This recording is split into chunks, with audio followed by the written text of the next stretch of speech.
Hello student, आज हम देखेंगे ब्रांच एंड बाउंड टेक्निक के अंतर्गत नैपसैक प्रॉब्लम।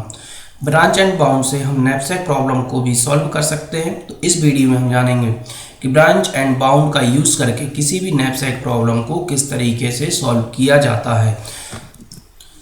आप सभी को नैपसैक प्रॉब्लम के बारे में तो पता है कि नैपसैक प्रॉब्लम क्या होती हैं। तो एक बार थोड़ा सा फिर से देख लेते हैं नैपसैक प्रॉब्लम। आप सभी को पता है कि जो नैपसैक प्रॉब्लम होती हैं वो 2 टाइप की होती है। एक होती है फ्रैक्शनल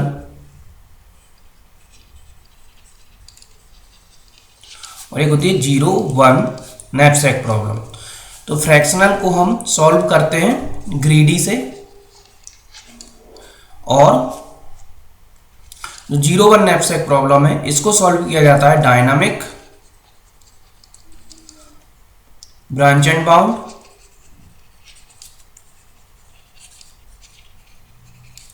एंड बैक ट्रैकिंग। इन तीनों से हम इसे सॉल्व कर सकते हैं। तो पिछले वीडियो में हमने डायनामिक से सॉल्व कर लिया है। आज हम देखेंगे कि इसी नैपसैक प्रॉब्लम को, जो 0-1 नैपसैक प्रॉब्लम होती है, उसे हम ब्रांच एंड बाउंड से किस तरीके से सॉल्व करते हैं। तो क्या होती है नैपसैक प्रॉब्लम? नैपसैक प्रॉब्लम मतलब हमारे पास एक नैपसैक है जिसकी एक लिमिट होती है कि उससे ज़्यादा हम कुछ वैल्यू उसमें पुट नहीं कर सकते। कुछ आइटम्स होते हैं, नंबर्स ऑफ आइटम, जिनकी के अलग अलग वेट होता है और उनकी अलग अलग वैल्यू होती है। हमको इन सभी नंबर्स ऑफ आइटम को इसमें बैग में फिल करना है, जिससे कि हमें मैक्सिमम वैल्यू फाइंड हो सके, और उससे हमें मैक्सिमम वैल्यू को फाइंड करना है। मतलब ज़्यादा से ज़्यादा हमको क्या गेन करना है? प्रॉफिट गेन करना है। इस बैग में जो भी हम भरें उससे हमको क्या होना चाहिए? ज़्यादा से ज़्यादा प्रॉफिट होना चाहिए। ये कहलाती है नैपसैक प्रॉब्लम। तो आइए शुरू करते हैं नैपसैक प्रॉब्लम को किस तरीके से सॉल्व किया जाता है।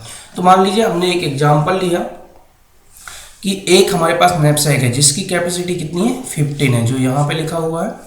और जो आइटम है 1, 2, 3, 4, ये हमारे पास नंबर्स ऑफ आइटम हैं जिनके प्रॉफिट हैं और उनका वेट दिया गया है।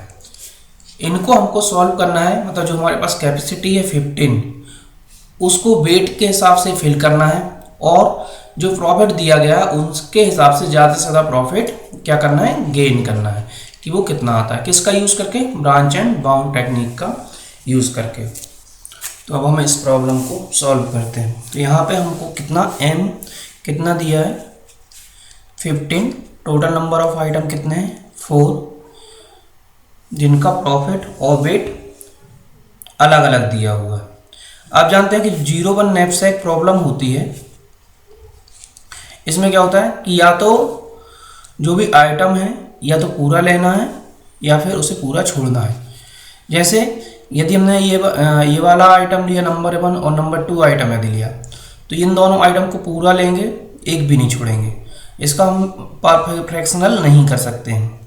ये 0-1 है, ठीक है। और जब हम प्रॉब्लम सॉल्व करते हैं, मान लीजिए हमने ये दोनों लिया, इन दोनों को छोड़ दिया। हमने जब सॉल्यूशन फाइंड किया तो इन दोनों आइटम को लिया, इन दोनों को छोड़ दिया।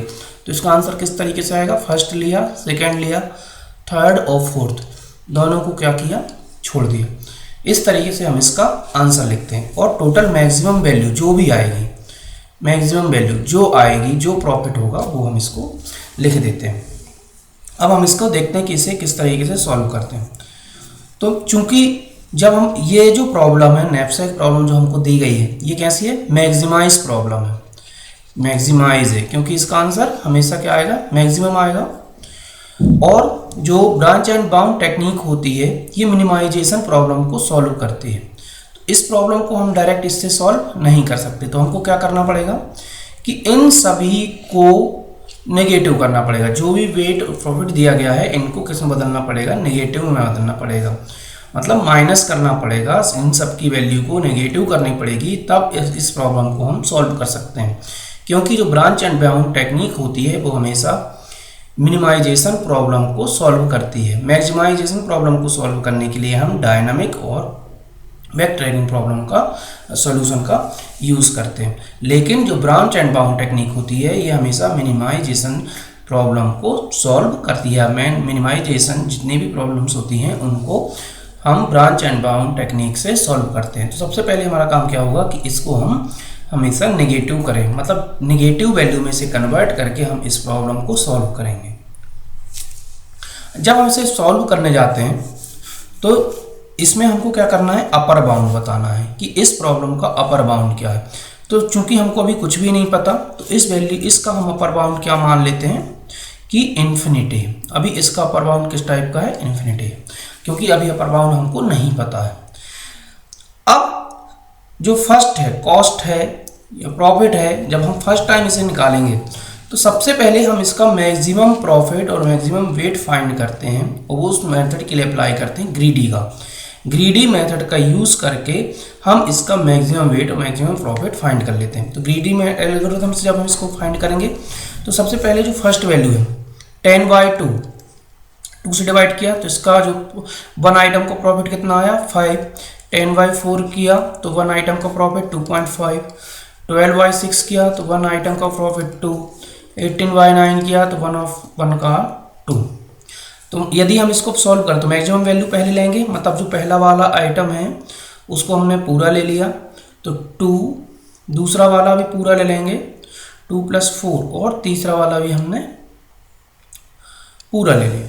ठीक है, अब ये कितना हो गया 12, बचा कितना 3 बचा। तो जो लास्ट वाला आइटम है, चूंकि अभी हम किससे सॉल्व कर रहे हैं, ग्रीडी से, इसलिए ग्रीडी क्या करता है, फ्रैक्शनल सॉल्व करता है। तो लास्ट वाले आइटम को हमने क्या, लास्ट वाले का क्या लेंगे हम, लास्ट वाले का लेंगे 3 वाला, 3 हिस्सा। ठीक है, तो ये कितना हो जाएगा 15 हो जाएगा। तो अब 2 का देखें तो ये 10 है, 4 का 10, 6 का 12, 10, 6 का 12 प्लस 18/9 इंटू कितना 3, तो कितना आएगा 20, 32। जब इसको सॉल्व करेंगे यहाँ तो आएगा 2, तो यहाँ पे कितना आएगा 38। तो हमारी जो कॉस्ट निकली वो कितनी निकली 38। ठीक है, मतलब ये हमारा क्या हो गया, ये हमारी कॉस्ट हुई जो हमने किससे फाइंड की, ग्रीडी से फाइंड की। अब हम इसको एक स्पेस ट्री बनाते हैं, उसमें इस वैल्यू को करते जाएंगे। तो हमने यहाँ पे ये नंबर 1 इसको रूट दिया, यहाँ पे हमारी कॉस्ट निकली वो कितनी निकली -38। हमने क्या किया, इसे मिनिमाइज कर दिया। अब अपर बाउंड की यदि बात करें, अपर बाउंड, तो अपर बाउंड किस तरीके से निकलेगा, अपर बाउंड में हमको क्या करना है कि जो जो आइटम हमने पूरे लिए हैं सिर्फ उसकी वैल्यू रखना है, और जो आइटम नहीं लिया, जैसे इसको हमने, जब हम ये हमारा जो था फ्रैक्शनल पार्ट था, तो हम इसको क्या करेंगे, छोड़ देंगे। तो टोटल आइटम कितना आएंगे 2 4 6, 2 + 4 + 6 12, और इनका प्रॉफिट कितना हुआ 10 10 और 12 -32।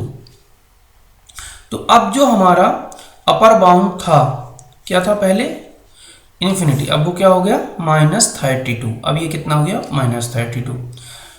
अब हम इसको सॉल्व करते हैं। हमने इसे सॉल्व किया, लेफ्ट हैंड साइड 1, मतलब जो पहला आइटम है उसको हमने पूरा ले लिया, जो फर्स्ट आइटम था उसको हमने सिलेक्ट किया। जब फर्स्ट आइटम सिलेक्ट किया तो बाकी आइटम भी ले लिए, तो यहाँ पे कुछ भी चेंजेस नहीं आएगा।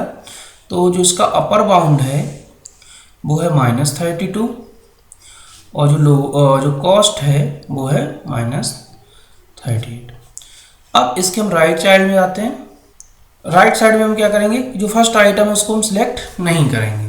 तब फर्स्ट आइटम को हमने क्या कर लिया 0 ले लिया। अब जब इसे हम सॉल्व करते हैं तब अब हमको क्या करना है कि फर्स्ट आइटम को पूरा का पूरा छोड़ना है, मतलब इसको हमको नहीं लेना है, ये वाला हम पूरा छोड़ देंगे। तो बचा क्या, यहाँ से स्टार्ट होगा। तो यदि हम कॉस्ट फाइंड करें, कॉस्ट फाइंड करते हैं तो 10, 4 का 10 है, 6 का 12 है, तो ये कितना हो गया 10, बचा कितना 5। ठीक, प्लस ये सब प्लस कर दें 18/9 इंटू 5, तो यहाँ से कितना 4 + 6 10, मतलब कितना बचा 5, तो हमने 5 लिया तो ये हो जाएगा 15। तो ये कितना होगा, इसको सॉल्व करेंगे तो ये 1032 आएगा। तो जो कॉस्ट है वो कितनी आई, -32।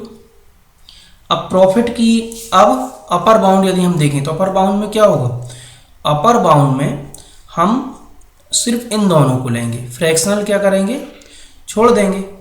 तो जो अपर बाउंड निकला वो कितना निकला, -22। अब हमारे पास जो ट्री आया उसके 2 चाइल्ड नोड बने, एक 2 और 3। अब पहले किसको सॉल्व करेंगे, तो यहाँ पे ब्रांच एंड बाउंड में अपने 2 टेक्निक देखी होगी, एक है FIFO first in first out और एक है लीस्ट कॉस्ट। तो जब हम नैपसैक प्रॉब्लम को सॉल्व कर रहे हैं तो हम लीस्ट कॉस्ट जो मेथड होती है LC ब्रांच एंड बाउंड जो टेक्निक है, हम इसका यूज करके इसको सॉल्व करते हैं। इस टेक्निक का यूज करने से जब हम किसी प्रॉब्लम को सॉल्व करते हैं तो वो प्रॉब्लम ज़्यादा आसानी से सॉल्व हो जाती है, उसमें लगने वाला टाइम कम होता है। यदि हम फर्स्ट इन फर्स्ट आउट का टेक्निक या FIFO का यूज़ करते हैं तो उसमें हमको हर एक नोड को सॉल्व करना होता है, जबकि इसमें हम उसको सॉल्व करते हैं जो मिनिमाइज होता है, मैक्सिमाइज को क्या करते जाते हैं, हम छोड़ते चले जाते हैं। तो यदि यहाँ पे देखें तो माइनस, यहाँ पे जो मिनिमम है वो कौन सा है, ये वाला, तो हम सेकेंड नोड को सॉल्व करते हैं, अभी थर्ड, सबसे पहले सेकेंड को सॉल्व करते हैं। तो अब हम यदि इसको सॉल्व करें तो यहाँ पे इसका नोड आया 4 और इसकी वैल्यू कितनी है, 1। तो पहले को लिया, दूसरे को भी लिया, तो यहाँ पे कुछ भी चेंजेस नहीं आएगा। अपर बाउंड -32 और जो कॉस्ट है वो -38 सेम रहेगी। जब हम इसके लेफ्ट नोड में जाते हैं 5, इसको हमने लिया 0। इसका मतलब क्या हुआ, फर्स्ट आइटम हमने लिया, पहले आइटम को पूरा लिया, सेकेंड आइटम को छोड़ दिया। अब इस तरीके से इसको सॉल्व करते हैं, पहले को लिया, दूसरे को छोड़ दिया। तो यदि हम यहाँ पे देखें, जब हम इसको सॉल्व करते हैं तो सबसे पहले यदि हम कॉस्ट देखें तो फर्स्ट को लिया 10, सेकेंड को छोड़ दिया तो +12 और इसकी वैल्यू कितनी है, 6। अब ये कितना हो गया, 2 + 6 8 हो गया, बचा कितना चाहिए 15 होने में, 7। तो कितना ऐड करेंगे, 7। तो यहाँ पे कितना आएगा, 18/9 × 7, तो ये हो जाएगा 15 और इसकी वैल्यू कितनी आएगी, ये तो हो गया 2। तो 10 + 12 22, 22 + 14, तो ये कितना हो जाएगा, कॉस्ट यहाँ से हमको कितनी मिलेगी, कॉस्ट मिलेगी -36 और अपर बाउंड कितना मिलेगा, तो अपर बाउंड आएगा, अब इसको छोड़ दें हम, वही हमारा अपर बाउंड होगा, तो अपर बाउंड आएगा -22। इसके राइट चाइल्ड की वैल्यू को क्या किया, 0 लेना है।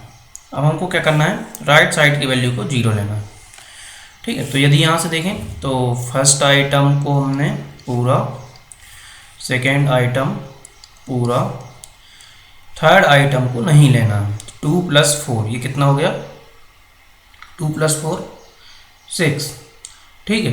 कितना बचा, 9, मतलब हम पूरा ले सकते हैं ये, तो ये कितना आ जाएगा 18 और ये भी कितना हो गया 15।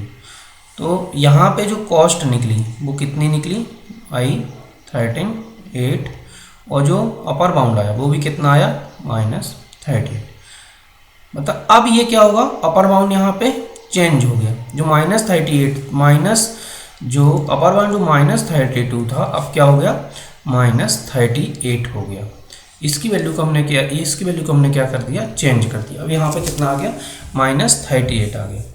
अब यदि यहाँ पर हम देखें तो जो ये वैल्यू है ये इससे ज़्यादा है, ये भी ज़्यादा है, तो ये सब नोड जो होते हैं ये क्या हो जाएंगे, किल हो जाएंगे। ये नोड भी किल हो जाएगा, ये नोड किल हो गया। अब इसको आगे बढ़ाते हैं।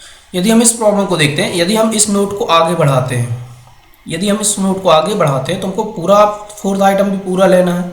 तो उसका जब हम फोर्थ आइटम लेते हैं तो उनका वेट जो होता है वो जो हमारा मैक्सिमम वेट दिया हुआ 15 उससे ज़्यादा हो जाता है, इसलिए इसको आगे हम एक्सीड नहीं कर सकते। ये क्या हो जाती है, नोट किल हो जाती है।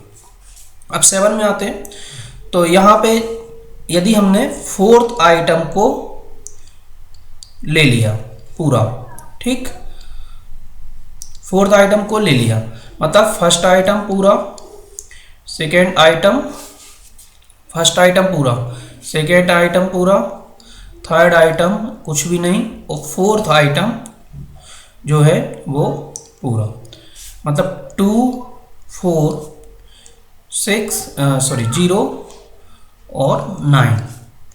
तो ये कितना हो जाएगा, तो ये 2 4 6 प्लस 9 10, ये 15 हुआ, और ये भी कितना हो जाएगा, तो ये हो जाएगा 10 10 10 10 20 प्लस 18, मतलब ये भी 38। मतलब यहाँ पे हमारा जो आया अपर बाउंड आया वो कितना आया, तो अपर बाउंड आया 38, और जो कॉस्ट आई वो भी कितनी आई, -38, ठीक। तो यदि इस नोट की बात करें तो यहाँ पे जो अपर बाउंड आया वो आया -38, और जो कॉस्ट आई वो भी कितनी आई, -38। अब यदि हम फोर्थ आइटम को क्या करें, 0 ले लें, तब क्या होगा, तब होगा 10 प्लस 10, मतलब फर्स्ट आइटम पूरा, सेकेंड आइटम पूरा, थर्ड आइटम 0, फोर्थ आइटम 0, और 2 प्लस 6, तो ये कितना आएगा, ये आएगा 20, और ये कितना आएगा 6। मतलब यहाँ पे जो अपर बाउंड है वो कितना आएगा 20, और जो कॉस्ट है वो भी कितनी आएगी 20। तो यहाँ पे हम देखते हैं कि जो हमारा आंसर, जो मैक्सिमम वैल्यू, जो सबसे ज़्यादा मिनिमाइज वैल्यू है वो कौन सी है, ये है। सबसे कम वैल्यू क्या है, ये है, ये वाली वैल्यू। तो यही हमारा, अब हम क्या करेंगे, माइनस हटा देंगे, तो हमको जो मैक्सिमम प्रॉफिट हुआ वो कितना हुआ, 38। ये मैक्सिमम प्रॉफिट है 38। और कौन कौन से हमने आइटम सेलेक्ट किए इस प्रॉफिट को गेन करने के लिए, तो फर्स्ट आइटम पूरा, यहाँ से आप देखो इसकी ट्री में यदि ट्रेवर्स करो तो फर्स्ट आइटम पूरा, सेकेंड आइटम भी पूरा, फिर इधर ये वाला में नहीं, इधर आएंगे तो थर्ड आइटम 0 और फोर्थ आइटम पूरा। ये हमारा आंसर होगा इस प्रॉब्लम का 1 1 0 1। मतलब फर्स्ट आइटम सिलेक्ट करना है, सेकंड करना है, थर्ड को नहीं करना है, फोर्थ को सिलेक्ट करना है, और जो मैक्सिमम प्रॉफिट है वो कितना आएगा, 38 आएगा। इस तरीके से हम नैपसैक प्रॉब्लम को ब्रांच एंड बाउंड टेक्निक से सॉल्व करते हैं।